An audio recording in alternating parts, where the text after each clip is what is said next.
vedare tinokuchingamidzai zvekare kune chimwe chirongwa pano pazim Facebook Secrets and Confessions. Tadzoka zvekare nemamwe mamessages. Rekedzai tibva tapinda mumamessages edu atadzoka takakubatirai. Message yedu yekutanga yakamira sekudai so: hanzi makadi zvenyu mukoma, ndinokumbirawo kuti munge muchindiposterawo nyaya yangu makavikawo chitupa changu.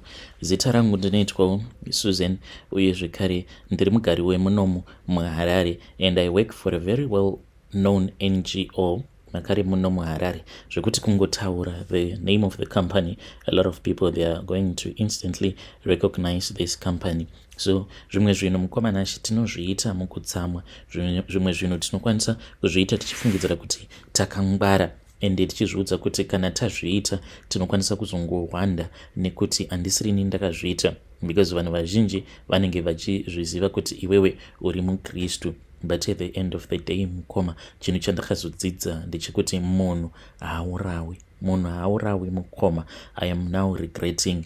Mainge muri mugore ra2023 something happened that I still regret, and dzimwe nguva ndinoti ndichida kuudza kunyange vana vangu kuti izvi ndo zvandakaita, ndichida kuudza kunyange neveukama kuti zvinhu izvi ndakazviita. It was a moment of madness, like what I always call it, and it is not easy for me to confess, but I feel as if mweya mutsvene is vari kundiudza kuti ndiri kufanira kuti ndinge ndichireurura. It is not good for me to keep this secret. So mukoma, ndainge ndatova nearly 7 years kubva zvandakatanga kushandira this NGO. Saka over time ndaingoona vanhu vachiuya, especially avo vanenge vari kuma-universities, vanenge vachiuya for ma-attachments avo, they would come and they would go. Apa inini, I was someone that was hardworking. Chakazondirwadza ndechekuti even though I was that hardworking, nekuda kwekuti pakambani painge paine umwe murume uyo ainge akambondipfimba, but ndikabva ndazomuramba. Saka ainge ava kuti like kukauya another batch, then vanhu vaiva vaizoitoitwa sekunge ivo ndivo vanenge vari pamberi pangu, yet vanenge vari vanhu vanenge vari pama-attachments. So I always felt as if this man, he was undermining me, and paigara pachongounzwa vamwe vanhu vobva vauya vobva vatoshanda and vachipiwa more money than I was being paid. It was all about connections. Sezvamunongoziva kuti munyika medu, even though kunyange uine ma-qualifications, but it also needs some lucky as well as ma-connections. Then earlier this year, that was when pandakabva ndazofind out kuti pane kamwe kamusikana ako kainge kakamboya pama-attachments, and taitozviziva kuti kakazotanga kudanana neumwe manager. So that man has since passed away. Then akabva azounzwa manje, akaunzwa futi pakambani with this other guy, and we knew kuti she was now dating that guy. Saka akauya mukoma for almost a month. Akati auya kudaro, then she was up for a big promotion. Ndakarwadziwa mukoma, because inini I had been eyeing that promotion for many years. Apa iye, she was not as qualified as I am, and she did not have the experience as I had, but she was the one who was being nominated for that qualification. Munoona kuti kana kuchinzi kufanira kuti kunge kuchizopiwa vanhu ma-promotions, like you are nominated maybe 2 or 3 people, but it was her, only her. Mukoma ndakarwadziwa, and I knew kuti once she would get that chance to be promoted, like she was going to get a company house, a company car, in which I had a company car, but I had this other old company car, and we had been given some brand new cars that were being used by our superiors. Saka zvainge zvava kunzi maboss edu, they were going to be given new cars, and these old cars, they were going to be given to the people that were going to receive these promotions. Ndakarwadziwa mukomanashi. That was when jealousy took over. Instead of me thinking properly as a Christian, ipapo I started thinking just having this jealous in my heart, and I said, but kamusikana aka kanojairira. Saka iko nekuda kwekuti kanoshandisa bonde, so she thinks kuti she can just come and claim whatever that belongs to me. I could not even imagine kuti kamwana kakabva kuuniversity kotouya kototanga kutodriver Ford Ranger, yet we were still stuck in the old cars. That was when I felt desperate. Ndokubva ndazoenda kune imwe ng'anga iyi mukoma ndekuma areas ekwedu kumusha uko. Ndakatoenda kumba ndine magroceries angu, but what my mom did not know is that when I drove back home, ndakatotanga ndaenda kumba kwasekuru vaivai, ndokubva ndasvika paya ndikabva ndavapa magroceries. So the intentions was that pandaizodzoka vange vachizokasika kundibatsira. After I had handed over the groceries to him, ndopandakabva ndazoenda zvangu kumba. My mom, as always, ndichingonopaka motikari yangu, vakabva vati mwanangu buruka tinge tichinamata. Ndokubva tatanga kunamata paya, but mukoma ndakabva ndatanga kufila regret, because I was like, right now ndava kunamata namama, but ndiri kutobva pamba peng'anga.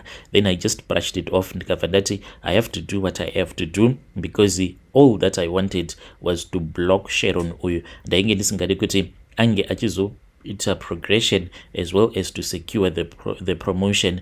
Ndakabva ndazodzokera kuna sekuru vaya. She then told me kuti ivo mushure mekunge ndavapa magroceries vakabva vandivheneka mumatare avo, vakabva vaona zvose izvo zvandainge ndichida uye zvainge zviri zvishuviro zvemwoyo wangu. Saka vakabva vazondipa mishonga uye vakabva vandipa nema-instructions ekuti mishonga iyoyo ndainge ndichifanira kuti ndige ndichiishandisa sei, specific instructions so as to sabotage here. Ndakabva ndazodzokera zvangu kuHarare. When I returned back to Harare, I followed through making sure kuti mishonga iyi ndainge ndichienda nayo kubasa, because ndakapihwa mishonga iyi yainge iri mune imwe cup. Ndikabva ndanzi cup iyoyo ndaifanira kuti ndige ndichienda nayo kubasa each and every day. Saka cup iyi ndakanzi ndainge ndichifanira kuti inge ichigara muoffice mangu kwe5 days. Then the following week mishonga iyi ndaifanira kuti ndinge ndichizopota ndichinopinda nayo muoffice umo mainge muchishanda Sharon neumwe musikana who is also our admin. So even though I felt so uneasy, especially apo pandaizoenda muoffice make Sharon uyu, ndaitoita zvekutopfeka this other big jacket of mine, then ndobva ndazoisa cup yaiya muhomwe mejacket rangu. Then I would go there pretending as if there are some documents that I just want to keep, because vainge vakanditi pose apo pandinoenda muoffice make at least I needed to stay in there for a minimum of 3 minutes. Saka ndaitongoti pazuva 2 or 3 times ndoenda muoffice make, then ndobva ndaita nyaya navo paya, but iye ainge asingatozvizivi kuti ndiye wandainge ndakatageta. Soon enough things started to go wrong for Sharon.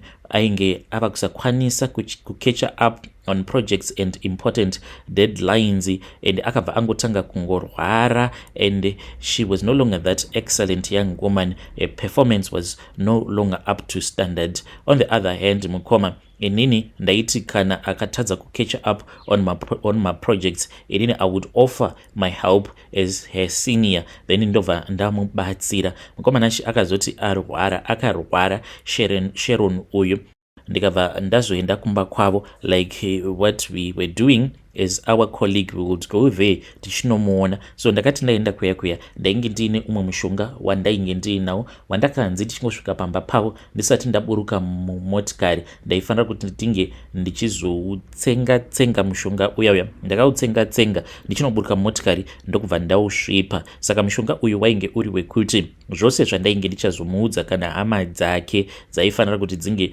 dzichizobvumirana neni. So ndakati ndamuona ndakaona kuti mwana wevanhu ainge achirwara. Ndakamubvunza kuti ko uri kunzwei nai Sharon? Akabva ati ndinopota ndichinzwa sekunge pane munhu anouya anobva andirova netsvimbo mumusoro umo, zvekuti ndotoita sekunge munhu ava kutopenga, achiti iye anotemwa neumwe musoro, achiti musoro wacho wainge uchimutemera nechemumaziso umo.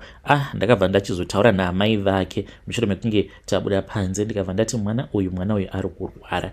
Do you think kuti the way that she is sick you can solve this through my medical doctors? Vakati even though they were Christians but they were now confused. Mukomana shi ndikabva ndati sezvamunongoona kuti inini ndinonamata, you know me, ndikabva ndavati, but there are times when I do consult. Vakabva vati as a family they had been thinking about it.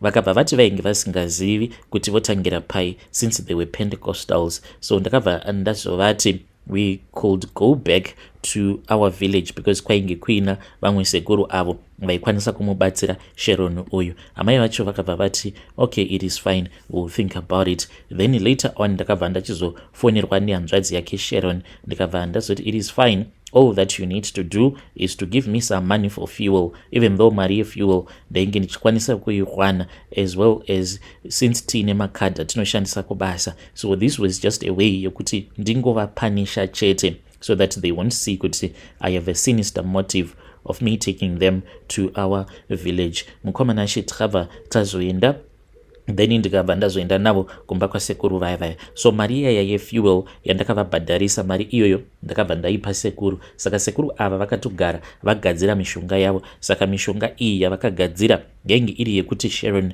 amboita sekunge anoita nani, but obva azongotanga kupenga, obva azofa. Ndo zvakazoitika mukoma. We returned back, then Sharon ndokubva atoita right, akatotanga kutoya kubasa, but at that time I had already gotten the promotion. All of a sudden Sharon uyu takazongotswa zvichinzi Sharon abaya mukomana wake, like she was dating this other guy who was her fiance. Saka aitombopota achienda achinogara naye mukomana uya. So the guy akabva azofind out kuti Sharon uyu munhu wemadhiri ainge aine vakomana vakawanda. So they had a confrontation, ndokubva vatanga kunetsana paya. She was breaking the furniture, ma-TV, uye zvekare hanzi akatora chiplaystation chake mukomana iye, ndokubva azoenda nacho mubathroom akanochikanda mutab.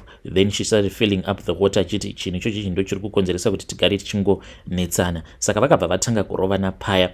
Then mukuzonorovana kwavakaita, hanzi Sharon uyu akabva azomhanya ndokubva azoenda kukitchen. She then grabbed the knife and she then stabbed the guy. Mushure mekunge abaya mukomana uya, hanzi Sharon ndopa akabva atanga kutiza. Kutotiza kuya kwaainge oita yainge yatova nyaya yekuti Sharon ainge ava kupenga. Fortunate enough Sharon uyu akabva azobatwa nemapurisa ndokubva asungwa, but vakazoti vava kumeita an evaluation ndopa vakabva vazotoona kuti Sharon uyu ava kutopenga. So she then got released, but nyaya dzake dzainge dzisati dzapera.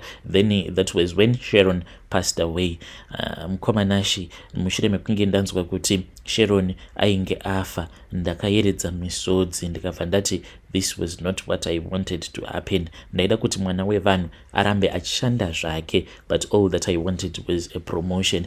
Mukoma, even though I was there at a funeral, but mukoma dai kwanga kusiri kunzi sekuru ava vane masimba, kana neniwo ndingadai ndakatotanga kutopenga parufu rwake Sharon uyu. So immediately when I heard kuti Sharon ainge afa, that was when I called ivo sekuru ava. Even maoko angu ainge achitobvunda. I was scared, ndichitanga kufunga kuti what if kana ndikazoona chipoko chake Sharon uyu. But ndakavafonera vakabva vanditi ivo vainge vachazotumidzira muzukuru wavo. Saka vakabva vazotuma muzukuru wavo nemushonga uyo wandakapiwa, umwe wandakanzi ndinge ndichigeza nawo, uye zvekare umwe wandakanzi pandainge ndichizoenda kurufu rwake ndaifanira kuti ndinge ndichizouisa mubhutsu, then umwe wacho ndikabva ndazoubayirira muweave. That is what I did mukoma. Ndakatoenda ndikatonoinstolewa weave yangu. That was when pandakazotora mushonga uya ndikabva ndazoubayirira muweave. So ndakati ndiriko kurufu kuya mukoma,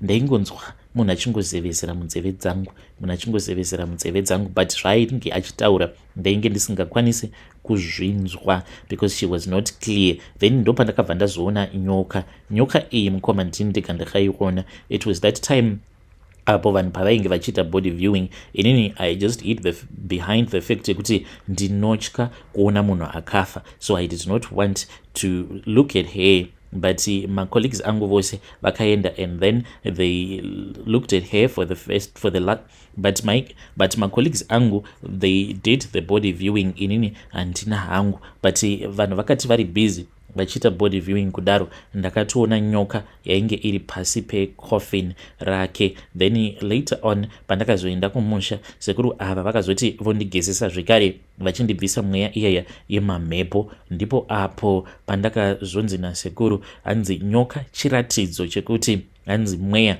wengozi, but ivo vakanditi ngozi zvayo inonetsa kubloka muzvikuru, but chandoda kuti ndige ndichiita ndechikuti ngozi iyi kana kuri kuzonzi chikazoputika, hachisi kufanira kuti chinge chizoputika iwewe uri mupenyu, but chinofanira kuti chinge chizoputika wafa, uye zvekare chichinoputika kudaro ivo vakagadzira mhiko dzekuti handiti munoona semudzinza, like hanzvadzi dzedu idzi dzinokwanisa kuita vana vemusango kana madzibaba edu. Saka ivo vari kuti ngozi iyi paichanoputika hanzi iri kufanira kunoputikira muvana ivavo vemusango vasingakwanise kuzoronda dzinza ravo, so that ngozi iyoyo izongogara iriko ikoko. So that is what I did mukoma. That is the reason as to why ndinoti kana ndiri muchechi, kana ndikatanga kuchema ndinenge ndisingachemi because I'll be feeling the presence of God.